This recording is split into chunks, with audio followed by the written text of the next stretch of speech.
and health. Ready ka na mag-date? Ready na? Oo, hindi ka na talaga nadalat eh. Tinan mo ngayon, wala ka na namang asawa, iniwan ka na naman. Parang tinapon mo na lang ako, na para akong basura. Asawa mo ako, hindi mo ako syota na nandiyan, hindi mo ako kapitbahay. Ang sakit-sakit, parang ganun. Lord, sana makatulog na ako kasi ang sakit. Ganun. Lord, ano ba yung ipapagawa mo sa akin na mag-isa lang ako dapat? Hindi ko pa alam. Let's see. So, ito ang one of my favorite places in BGC. Ang ganda-ganda. Oh, this is Urban Farmers. Lagi ako nandito. Urban Farmers. Yan, Ang kasi, ganda-ganda. you know why naisip ko to? Dahil healthy ka. Yes. Nax. Organic, no preservative, gluten-free, Oh, dairy-free. At saka para something healthy naman para sa puso niya, di ba? Yan na tayo. Hello!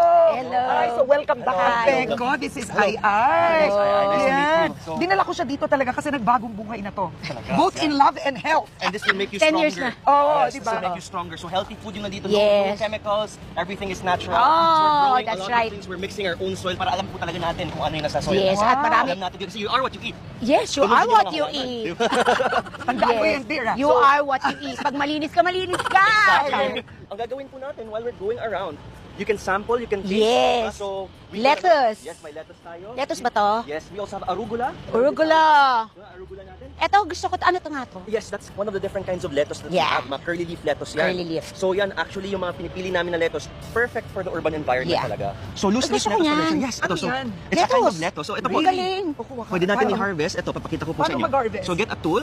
So ito po, pwede po natin gawin yan. So kunin lang po natin siya from the bottom. Ay, wow. Diba? Pwede mo hugutin. Oh, Yan. oh, ganyan. Oh my Yan. gosh. And then ikakat mo lang po siya. Yan. Tapos yan, there we go. You have your fresh lettuce. Oh, ako ng isa. I wanna Gawa see. ko kayo. Go Ako ahead po. hawak. Sige, Tingnan sige. natin si Aya. Yes. Okay, kasi healthy ka na. So, wait. Sa roots? Sa roots, Okay. and then, gugupitin Galing-galing nga po ng form eh, di ba? Halatang nag-hyrox. Ah, Yan.